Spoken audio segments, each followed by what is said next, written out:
George MacDonald was one who introduced me to the mystery of stories and of writing, and who made me want to see deeper into what could be and learn more about the heart of people.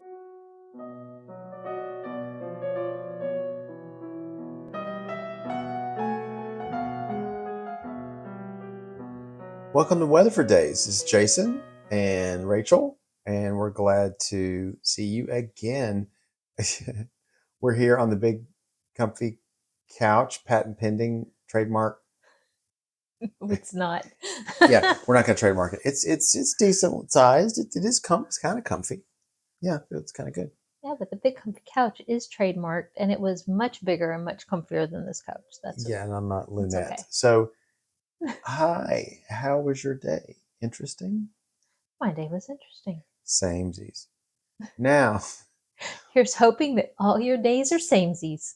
oh, well, in a good way. In a good way. Like if the first day was great, all the rest are great.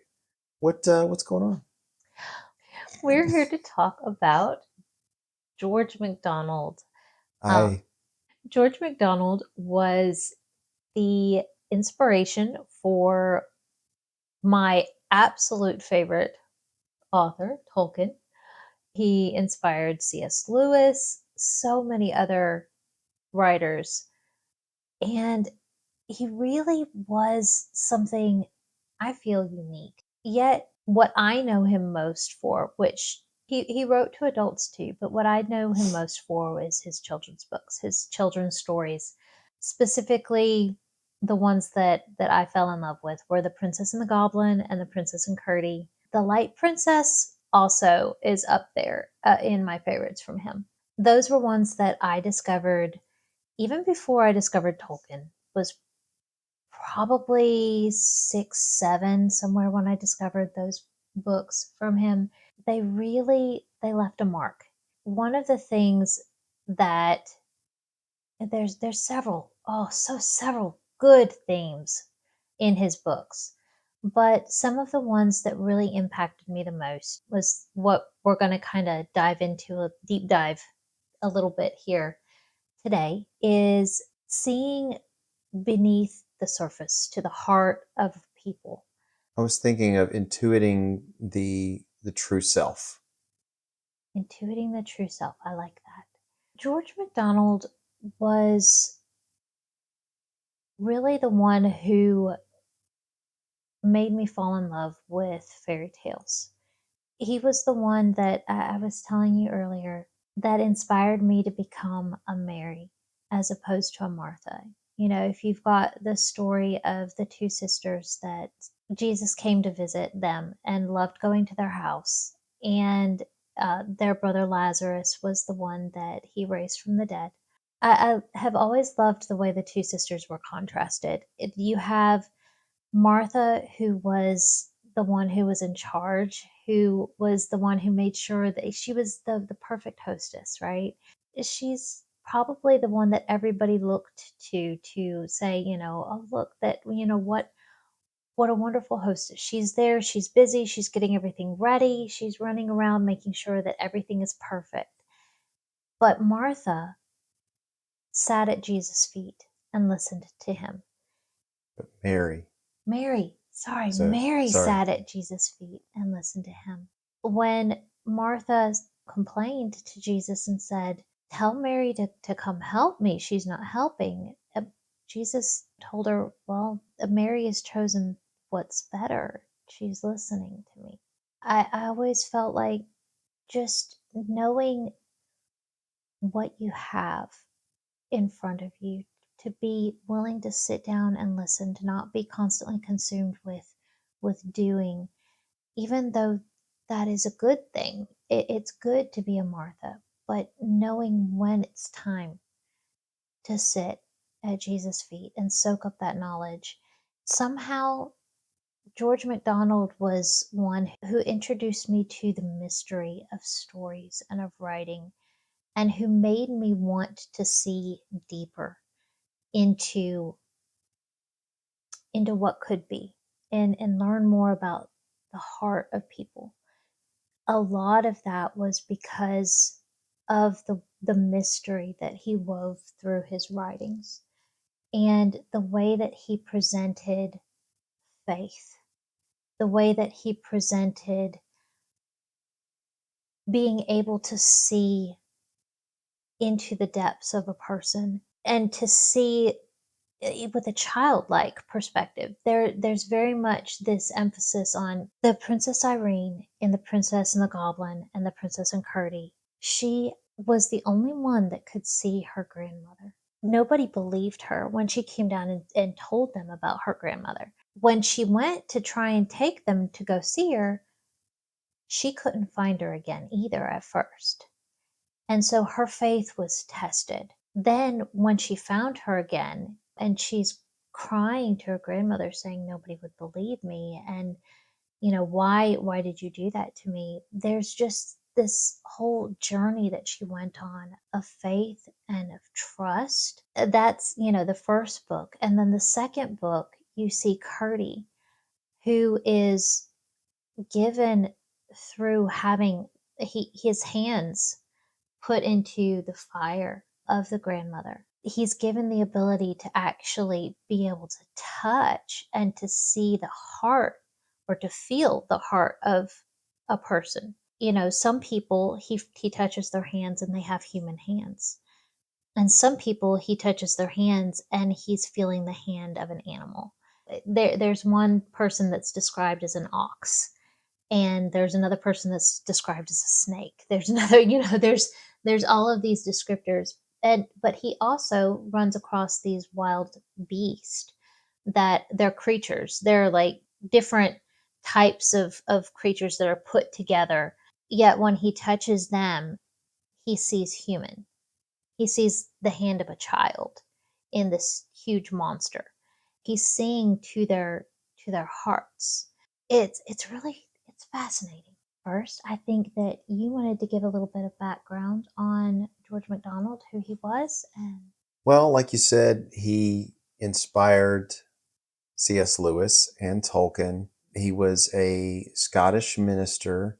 He had I guess, medium to large family, lots of kids. He was a writer, but he felt called to be a minister. That preaching behind a pulpit didn't quite work out. Many of the sermons that he wrote, he collected a book called Unspoken Sermons, and they're still looked at today as having such a richness in them and just a very, very amazing voice. He had a very specific worldview that would lend itself to, I think, the things that he had in his stories. If you read about his theology and then you connected it with what the characters were portrayed, it might make a lot of sense. Sometimes God calls us we feel a calling to do things. What we don't realize is that calling and it's how it's applied is the key. Is that God gave him a word to give. It didn't have to be behind a pulpit. Maybe God had different plans for him. And we're seeing the ripples in the pond even today of the effects of his work. One Mhm. thing I remember that he said was, "I write stories for everyone. Whether you're 5 or 55, something like that." I guess I'm paraphrasing. It shows that a little girl of 7 can pick Mhm. it up and go, "Ooh," and be swept away. And someone who has had children, who has grandchildren, can go, "Let me read you a story that I read when I was a little girl," and then she falls in love with it all over again, and it even feels deeper even after reading that long. There's a That's depth to his stories We that call them classics for a yeah, reason. you feel like you're You just still read falling them. into this deep pool. You still read them hundreds of years later. So there's something to be said for the style in which they wrote as Mhm. well. They just don't make them like that anymore. One element that I was thinking about with his theology is that he saw God as a father. He was, I guess, how to put it. He said he was kind of horrified by the theology where all the wrath of the Father is placed on the Son. He saw Jesus, of course, talking about, Father, God, and Jesus. He was talking about the redemption and God's love changing you. He's very connected more to that than God being a wrathful God, but more like his love purifies and changes you. He subscribed to a belief that all would eventually come to the faith. All would. that every knee would bow, like literally, and they would come to the faith. That it was just a matter of time. It was going to happen, because God's love is fierce, and it's unstoppable. That rang true with kind of how he portrays his characters.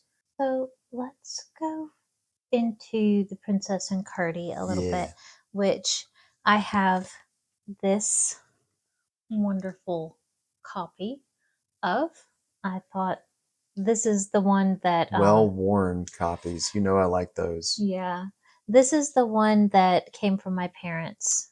Oh my word. So it's quite old. This is the one that I first discovered, and this is the one that I've read to our children that they've fallen in love with, which that was so fun. Both my girls came down, saw that we had these books pulled out, and they were like, "The Princess and Curdie, we love that." It really is one of those that I think that is just as enjoyable, and I get just as much out of it rereading it as an adult as I did as a kid. And it's one that I've really enjoyed sharing with my kids too. And another one why I'm really sad that so many people have never really heard of these books. These are don't have the popularity that I think that they deserve. So we'll do what we can to spread the awareness, spread the love. In the first book, which is The Princess and the Goblin, which I have that one here It's the too as origin well. of Irene and all them. Yeah. You meet the Princess Irene, and you meet her grandmother, which I've already talked about, and you meet Curdie. And you also find out about the goblins who live under the mountain. Curdie is a miner, so he and his father go into the mines on a daily basis, and they have to deal with the goblins who are down there. The goblins have no love for humans. They will play mischief on them all the time, but the miners have found out that they don't like rhymes or songs. So, one of the defenses that they have against them is to start singing and rhyming whenever they come around them. And that tends to drive the goblins away, which is pretty fun. I've always thought that that was a really kind of a fun coping mechanism that McDonald built in there for children, just kind of to chase away the boogeyman. If you're ever afraid, then you just come up with the silly rhymes and the silly songs. It makes you feel better. That's one of those that I didn't grasp as a child, but as an adult, it was like, oh, After having kids, okay, that's what he do you was think doing. after having kids, it kind of clicks more some of Hmm. these elements? Yeah. You've got the princess who spends most of her time in her house. Her father has kind of sent her there. I don't know that they really explain why she's living separate from the king, her father. And she's kind of, in this house. He comes to visit her on a regular basis, and she's always thrilled whenever he comes, but she's kind of kept there in the mountains away, and that's where she's raised. And he comes to her. Yeah, I'm not really sure that I think her mother passed away, and that's kind of where she's just the safest and she's being taken care of and raised. They kind of hint that the king knows that the grandmother, which it's not his mother, it's the great, great, great, great, great, great, great, how many ever greats grandmother. So it's a very old and ancient, wise woman who's the princess. And she's also a Princess Irene, and that's who the young princess is named after, Right. her great, great, great grandmother. But she never knows that the grandmother is there until one day she wanders up and gets lost going up these stairs into the attics and exploring, which she's not really supposed to do. So she finds a grandmother, and like I kind of was saying earlier, she sees her. The grandmother kind of lives in this attic space. She has pigeons that she raises. The pigeons bring her food, and she eats the eggs, which the pigeons are seem to be kind of sentient, or more pets than just normal, but the pigeons, they care for the grandmother. The way that it's presented, it's very kind of mysterious and beautiful. And the way that, everything, every word that comes out of this grandmother's mouth is just very weighty. There's a wisdom that's in there that you see in every word that she says and every action that she takes. That there's a very deliberate way of this interaction between the granddaughter and the grandmother. It's supposed to make you look beneath the surface of the words. It's really something that it kind of sets up just this seeing through the eyes of a child to the heart of who somebody is and seeing this mystery and this depth that's there. You see it from the very first interactions with this grandmother, this mysterious person who everything that she says, there's just extra to, and there's mystery to, and there's beauty behind what she says. And yet it's kind of one of those that he's painting this picture with words and with this feelings and the descriptions that is really difficult to explain. I don't know that I've ever seen another author do quite so well. The story, the entire story of her going down and trying to tell the other adults, and then when she is the one that the grandmother sends on a mission because Curdy, he and Irene meet, then the princess tries to actually introduce Curdy to the grandmother too. They go up there to the room. The princess sees her grandmother's room and talks to her grandmother. So they go up to the room and the princess is talking to her grandmother and having an interaction. And when they get down, Curdy says, "You were talking to an empty room. I didn't see anything." The princess is just heartbroken. She's sitting here going, "I saw my grandmother. I saw this beautiful space." And she just is describing all of the stuff. And Cardi's like, "None of that was there. He didn't see it." It's not until later on in the story when Curdy actually goes looking for the princess. He has kind of this mustard seed of belief that maybe she is real, maybe he was wrong. And when he goes looking for her with faith, then he finds her.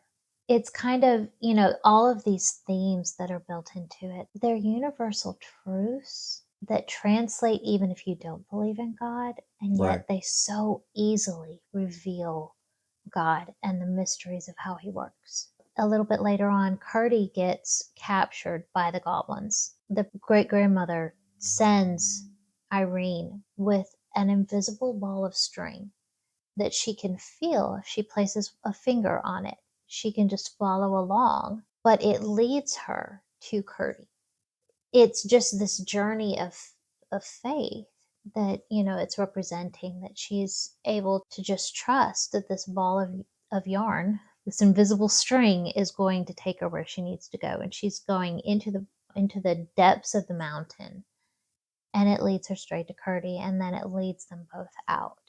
The themes there, because you've got this story of they are able to find that there's a threat. The goblins decide to attack. They are trying to kidnap the princess. There's all of these things that are going on. That's just a simple story.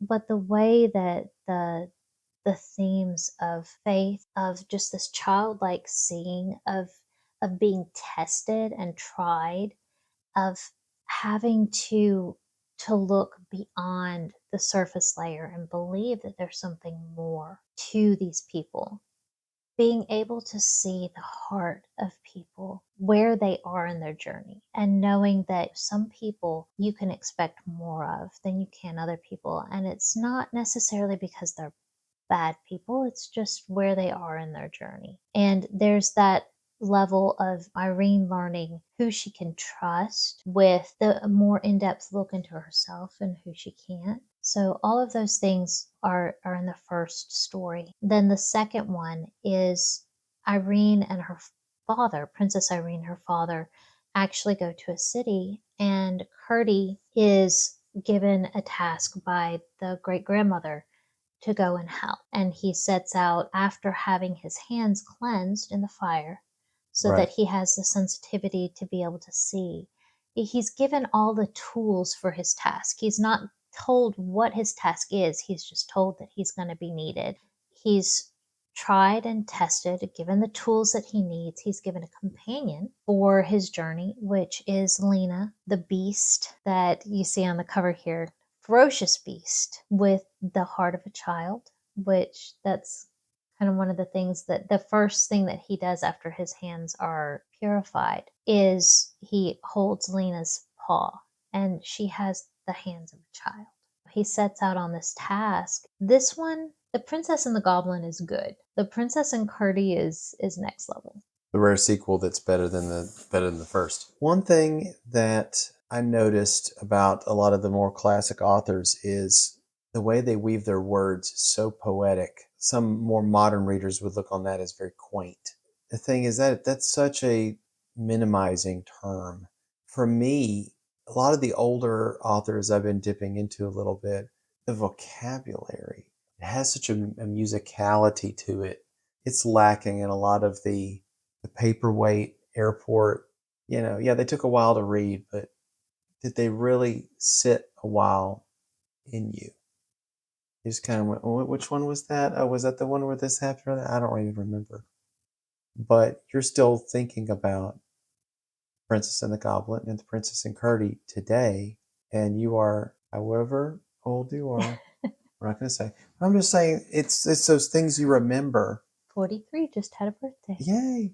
And there's things that I remember from childhood. I'm getting up in age, so it's the little things that come back, and when they come back strong, and you're like, wow, and you realize that sometimes nostalgia is just it just reminds you of who you were at the time, and sometimes it actually has a basis in, wow, that really was quality, that really was good, and it harkens back to not just a time when things were in your mind more pure, but they were simpler. Fairy tales ultimately are not super complex. There's not all this, well, all this machinations and governmental things that you see a lot happen in modern fantasy over the last 10 years.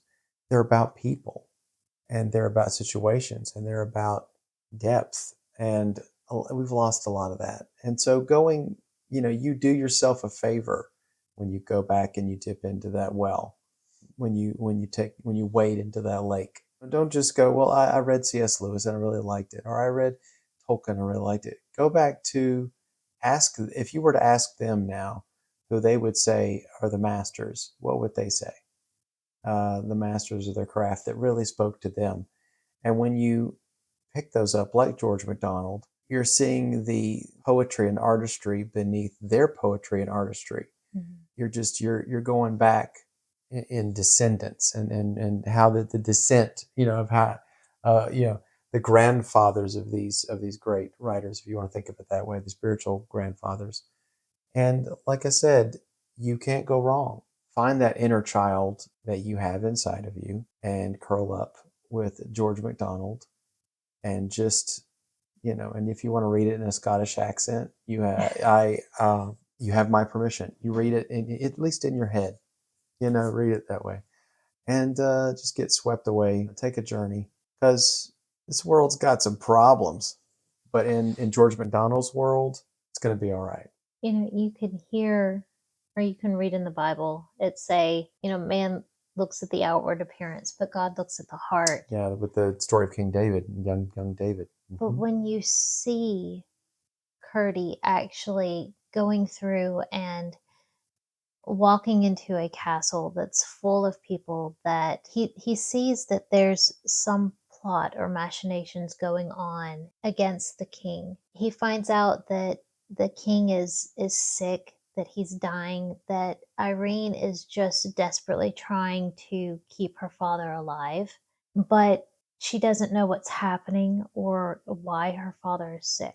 Curdie comes in, and through touching the hands of the different servants, and then stumbling, he actually, Alina lays down in front of the door, the king's bedchamber, and the doctor comes out and stumbles over her. And Curdie is disguised as a page in the castle, and he goes to help the doctor up, and he realizes that rather than grasping a human hand, he's holding the belly of a snake. Through that, he's realizing, okay, he's not what he seems. He's not a kindly man trying to heal the king. He's a poisoner. He's plotting against the king. He's been slowly poisoning him over time. And he uncovers this whole plot that's happening, that people, rather than taking care of the kingdom while the king has been sick, they have been taxing people. They've been spending money unwisely. You actually get to the end, and while the king is trying to, Curdie and Irene are trying to help save the king, these high placed people, that the king's trusted advisors, actually have invited the neighboring kingdom to come and invade. The end of the book, they have basically thrown out a welcome, and all of the people in the city who think that the king has been the one behind taxing them so badly, they go out to welcome their conquerors to come and take over their kingdom. Wow. And it's up to Curdie and his beast and a few people that he's discovered along the way that are actually still loyal to the king to go out and save the kingdom. And they go out and fight. And then you see this imagery, you can see that, like, oh, go and I'll send the host of heaven behind you, right?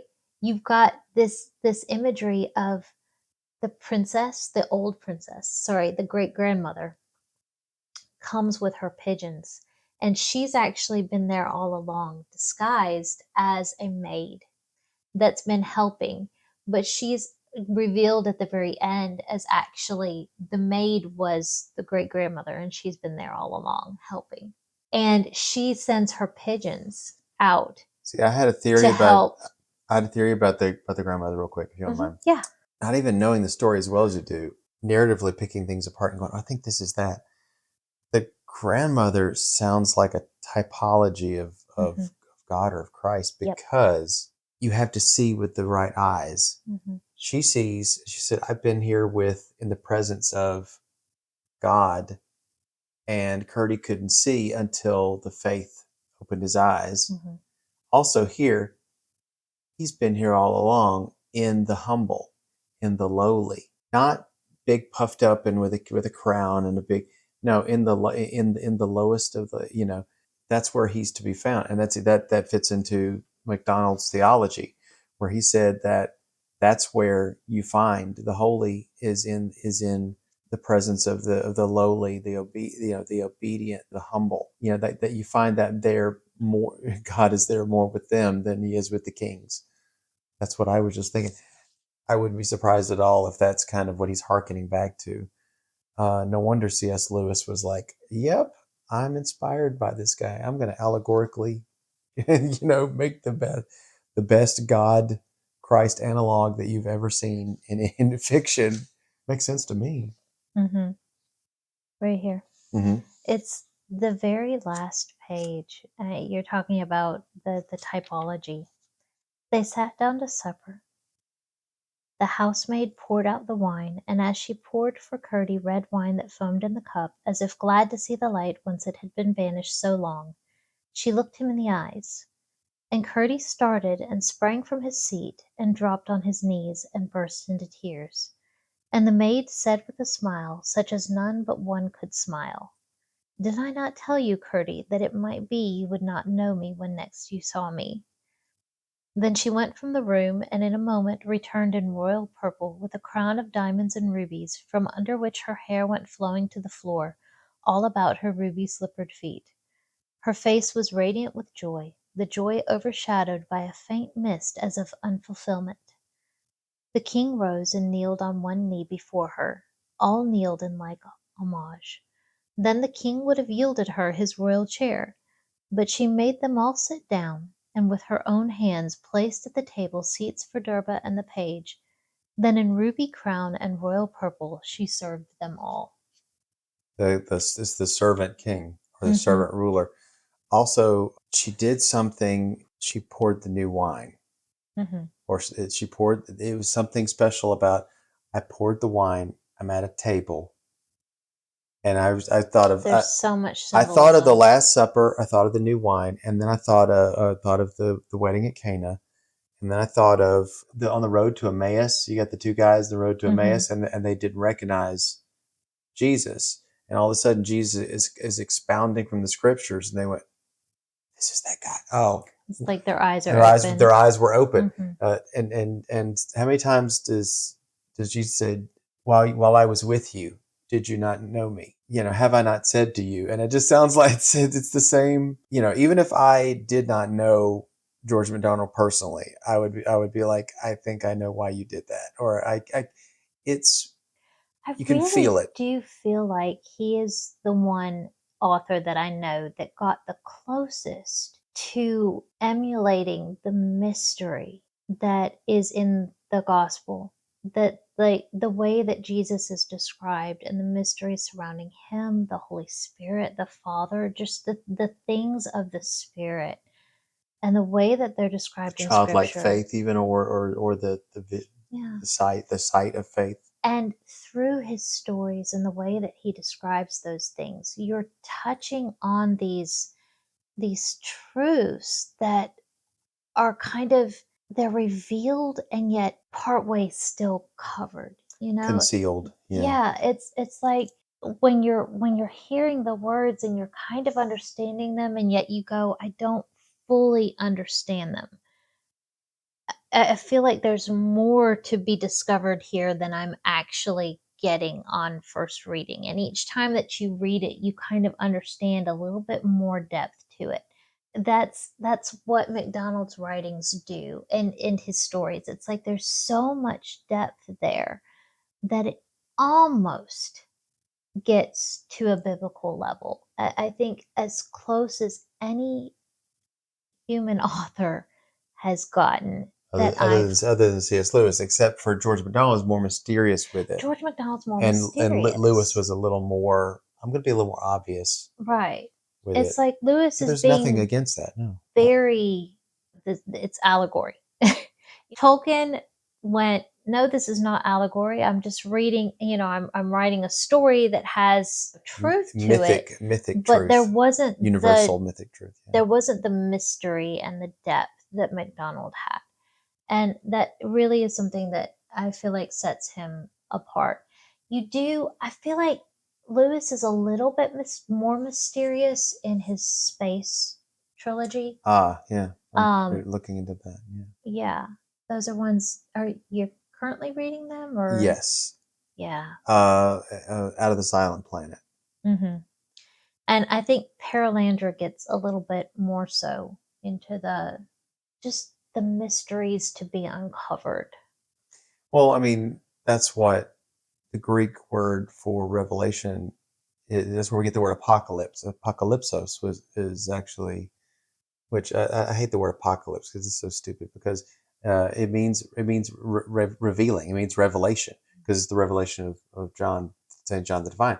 Whereas So most people think apocalypse means like end of the end of world, the world but event. that's Yeah. because it's in the Book of Revelation. But that's where we get the word apocalyptic. But apocalypsos means revealing or Mm, uncovering. That you have to have something mysterious and behind a veil. And as we know, the veil is rent from the top to the bottom. There is no distance between. I'm speaking in terms of the temple, the outer court, inner court, holy of holies. There's no separation between you and the divine, which is God. And the key with that is that I've always heard it said, what's in the word is concealed not from you, but for you. and yet can be understood by a child. Or a theologian can plumb its Yeah. depths for millennia. and still not reach the bottom, and yet a child can wade in and get something from that. So yeah, Simple and yet complex at the same time. And that's just one of the wonderful mysteries of God, is that one of the most simple things in the world is love. And God is love. He personifies love. The only way that we can describe love is like, it's God, you know? And yet, so at much the more than same that. time that it's so simple, it's so complex, and there's layers to it of what it means, enough that you can dig in and still be discovering new meanings to what that is, to what love really is, what love really means, and who Justice and God mercy and is. sacrifice Mhm. and gratitude and all those things. It, you know, you, Spend your lifetime discovering yeah, and learning.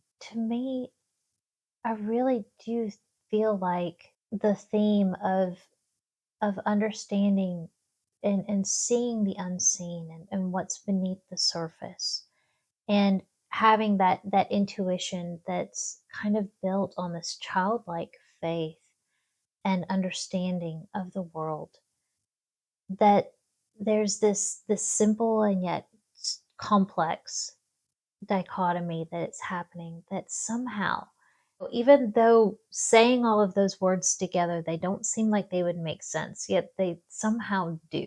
It's that mystery that MacDonald gives us, and that he tries to reveal through his fairy tales and his stories. that is a really good bow to put on that.